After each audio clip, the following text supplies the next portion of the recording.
Hello everyone student, आज हम अपना नया टॉपिक जो है इश्यूज़ इन स्ट्रैटेजिक डिसीजन मेकिंग स्टार्ट करते हैं। इश्यूज़ क्या क्या होते हैं जब हम डिसीजन मेकिंग, जब हम स्टेप्स लेते हैं, जो डिसीजन मेकिंग है वो करते हैं। तो सबसे पहले तो होता है level of decision making not clear. जब हमारा जो लेवल है डिसीजन मेकिंग का वो ही क्लियर ना हो, ठीक है। Sometimes there is ambiguity in the level of power a manager holds. कई बार इनफेक्टिवनेस होती है किसी मैनेजर की पावर में ही, whether he holds the right to make modifications he in the existing system. This often led to confusion in the mind of the manager, especially at a middle level manager. कई बार जब एक ineffectiveness होती है उसकी वजह से, जब कोई भी किसी भी तरह के जो एक राइट मॉडिफिकेशंस हैं जो एग्जिस्टिंग सिस्टम में होने हैं, उसमें जब क्या कहते हैं कन्फ्यूजन क्रिएट होता है स्पेशली मिडिल लेवल मैनेजर्स के, तो एक ये कंडीशन है जबकि एक इशू क्रिएट होता है स्ट्रेटेजिक डिसीजन मेकिंग में। Number 2 is miss identifying the problem. जब हम आइडेंटिफाई नहीं करते हैं, प्रॉब्लम को आइडेंटिफाई ही नहीं कर पाते हैं। In many cases the issues surrounding your decision will be obvious. पता होता है, सिंपल सा ऑब्वियस होता है कि ये होना है। However there will be times when the decision is complex. जब डिसीजन कॉम्प्लेक्स हो जाता है, बहुत कॉम्प्लेक्स होते हैं, being able to conduct thorough research, receive useful data and speak with internal experts could be way to mitigate this situation. जब हम thorough research करते हैं, यूज़फुल डाटा जो है उसको गैदर करते हैं, इंटरनल एक्सपर्ट से हम जो एक एक्सपर्टाइज है उसके थ्रू हम जो डिसीजंस उनके होते हैं उससे उसको लेते हैं, ठीक है। उससे हम सॉर्ट आउट कर सकते हैं इस तरह की प्रॉब्लम को। Number 3 is lack of time. जब हमारे पास टाइम कम होता है, ठीक है, जो हमारे हास्टी डिसीजंस होते हैं often led to disastrous effects. जितने हम जल्दी से हरी में जो जल्दी से हम डिसीजंस लेते हैं, due to lack of time जो हम डिसीजंस लेते हैं वो सबसे ज़्यादा डिज़ास्ट्रस इफ़ेक्ट्स डालते हैं। However, business are subject to emergencies. Emergencies business में create होती रहती हैं, and often as a decision making authority you need to take a call in the limited time available. This can pose a most difficult hurdle for most leaders. However, an effective leader has to go through these testing times. ये जो एक जो हमारे पास जो timings, जो lack off timings होते हैं, हमें डिसीजंस जल्दी लेने होते हैं। नीचे एवरी इन कॉम्पिटिटिव जो इन्वायरमेंट है उसमें हमें जल्दी जो डिसीजंस हैं वो लेने होते हैं।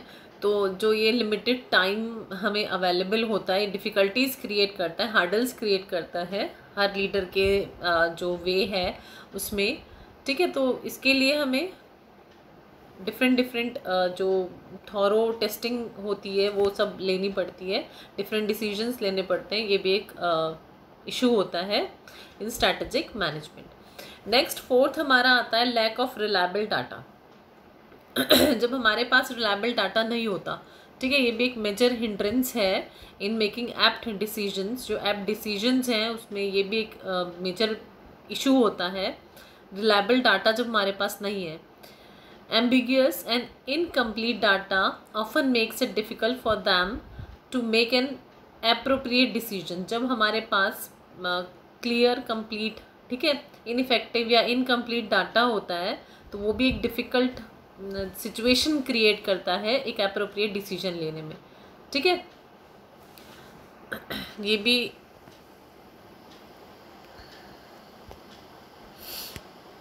ये सारी हमारी स्लाइड्स हैं related to these. Lack of reliable data तक हमारा कंप्लीट हो गया। Next is risk taking ability. हमारा नेक्स्ट है risk taking ability. Any decision attracts a fair deal of risk of resulting into negative outcome. However it is necessary to take calculated risk for an effective decision. Also at the same time, casual attitude and completely ignoring risk will not result in taking appropriate decision. हमारा simple सी बात है, हम अगर risk को ignore करेंगे in each and every business there are possibility of risk. हम सबको ही पता है कि बिजनेस, किसी भी तरह का कोई सा बिजनेस होगा वहाँ पे पॉसिबिलिटीज़ रिस्क की होती हैं, ठीक है। तो अगर हम कैजुअल एटीट्यूड से अपने जो डिसीजंस हैं उनको लेंगे और कम्प्लीटली इग्नोर करेंगे रिस्क एस्पेक्ट्स को, तो ये कोई एक अच्छा एक स्टेप नहीं होता, अप्रोप्रिएट डिसीजन मेकिंग सिस्टम नहीं होता। तो ये भी एक जो इशू है वो भी एक मैटर करता है, रिस्क टेकिंग एबिलिटी हमारी कैसी है रिगार्डिंग डिसीजंस। अब टू मैनी ऑप्शंस, अगर हमारे पास बहुत सारे ऑप्शंस हैं, ठीक है, manager can be in a dilemma if there are too many options for an effective solution. Finding the appropriate one can be very difficult, especially if a particular decision favors a department over the other. अगर हमारे पास एक ही कोई भी हमारा मतलब problem है, उसके हमारे पास सॉल्यूशंस बहुत सारे हैं, हमारे पास ऑप्शंस बहुत सारे हैं सॉल्यूशन के लिए, तो अप्रोप्रिएट फाइंड करने में बहुत डिफ़िकल्टी होती है। जितने ज़्यादा ऑप्शंस होते हैं उतनी ज़्यादा हमें डिफ़िकल्टी होती है, या तो फिर बहुत कम होते हैं जब हमारे पास ऑप्शन तब होती है, या जब हमारे पास there are so many options, जब ऑप्शंस बहुत ज़्यादा होते हैं। ठीक है, जब हमारे डिपार्टमेंट्स में से हमें या चूज़ करना होता है कि हमें कहाँ पे कौन सा जो डिसीजन है वो लेना है, तो ये भी एक इशू होता है। नेक्स्ट है हमारा 6th, लैक ऑफ रिसोर्सेज। जो हमारे पास रिसोर्सेज बहुत कम है, हम डिसीजन ही कैसे लेंगे जब हमारे पास लैक ऑफ रिसोर्सेज ही बहुत कम है। ठीक है, a manager may find it difficult to implement his decisions due to lack of resources. जब हमारे पास टाइम कम है, ठीक है, स्टाफ कम है, इक्विपमेंट्स कम है, in these cases he should look out for alternative approaches which fit in the available resources. However, appropriate steps must be taken in case he feels that lack of resources may stop the growth of the organization. जब हमारे पास simple सी बात है, resources कम है, तो हम decision कैसे ले सकते हैं, कैसे फिट होगा कौन सा डिसीजन अवेलेबल रिसोर्स के साथ, ये डिसीजन लेना बहुत मुश्किल होता है। उसके लिए अप्रोप्रिएट स्टेप्स लेने, ठीक है, लैक ऑफ रिसोर्सेज के साथ कैसे हमें ग्रोथ को, ठीक है, एनालाइज करना है, ये चीज़ बहुत मुश्किल क्रिएट करती है, बहुत ज़्यादा टफ होती है, ठीक है, डिसाइड करनी। 7th हमारा आता है इनएबिलिटी, 7th हमारा आता है इनएबिलिटी टू चेंज। जब हम इनएबल होते हैं चेंजेस करने में, ठीक है, every organisation has its own unique culture which describes its working policies. हर ऑर्गेनाइजेशन की अपनी एक अपना एक यूनिक कल्चर होता है जिसके अंदर वो वर्किंग उसकी पॉलिसीज़ में वो वर्क करता है। ठीक है, अपना जो डिस्क्राइब होता है हर किसी की पॉलिसीज़, और उसके अंदर उसको परफॉर्म करनी होती है अपनी वेरियस एक्टिविटीज़। तो वो हर किसी का एक प्रिस्क्राइब्ड पहले से दिया हुआ पॉलिसीज़ जो हैं अपनी, वो पहले से फिक्स्ड होती हैं। ठीक है, तो उसके अंदर कैसे कंडक्ट करना मैनेजर को, looking out for a change, कैसे उन पॉलिसीज़ के अकॉर्डिंग हमने कैसे चेंजेस लाने हैं। ठीक है, अगर रिजिड मेंटेलिटी है टॉप लेवल मैनेजमेंट की, मतलब जैसे and the subordinates hurdle create होती है। अगर रिजिड मेंटेलिटी है टॉप लेवल मैनेजमेंट की, तो सबऑर्डिनेट्स को बिगेस्ट हार्डल, ठीक है, का सामना करना पड़ता है। और जो पॉजिटिव अमेंडमेंट्स हैं जो विश किए जाते हैं कि ये कंप्लीट होने चाहिए या इसकी रिक्वायरमेंट है, वो नहीं लिए जाते। ठीक है, तो ये भी एक इशू है। नेक्स्ट आता है हमारा इनकम्प्लीट इंफॉर्मेशन। जब हमारे पास इंफॉर्मेशन ही इनकम्प्लीट होती है, इनकम्प्लीट इंफॉर्मेशन, ठीक है, जब इंफॉर्मेशन ही हमारे पास इनकम्प्लीट है, ठीक है, अगर इनकम्प्लीट इंफॉर्मेशन होगी तो manager seems to be like adrift in the sea of uncertainty. उसमें ही जैसे फ्लोट कर रहा है सी में, वो अनसर्टेनिटीज़ के एक मैनेजर को ऐसा it seems to be like this. Most decisions involve too much complex variables for one person to be able to examine for all them fully. Simple सी बात है। 9th आता है हमारा unsupporting environment। अगर हमारा environment ही unsupporting है, the environment physical organizational that prevails in an enterprise affects both the nature of decisions and their implementation. If there is all round goodwill and trust, and if the employees are properly motivated, the manager is encouraged to take decisions with confidence. On the other hand, अगर ये नहीं होगा, ऐसा नहीं है, goodwill, trust, employees का proper motivated नहीं है, ठीक है, अगर ये सब एडवर्स है तो ये सिंपल सी बात है, ऑपोजिट सर्कमस्टेंसेज में की तरफ चला जाएगा, डिसीजन मेकिंग एस्पेक्ट से रिलेट करेंगे अगर हम।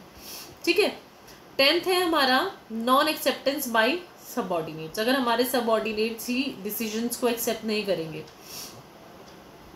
ये भी बहुत स्ट्रांगली इफेक्ट करती है चीज़ों को। अगर एक्सेप्टेंस नहीं है हमारे डिसीजंस की, इफेक्टिव इम्प्लीमेंटेशन भी उसका फिर नहीं हो सकता।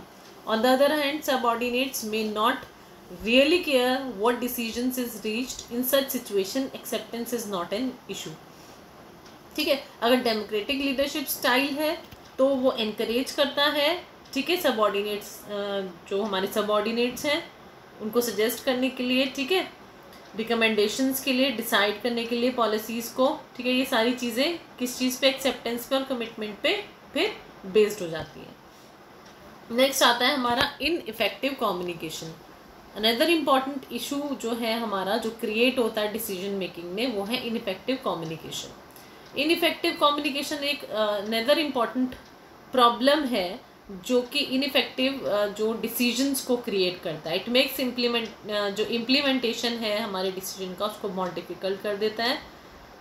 कम्युनिकेट अच्छे से करना चाहिए, हमारे एम्प्लॉयज़ को इस चीज़ का ध्यान रखना चाहिए। क्लियर, एक प्रिसाइज और सिंपल लैंग्वेज में जो हमारे कम्युनिकेशन सिस्टम है उसको होना चाहिए।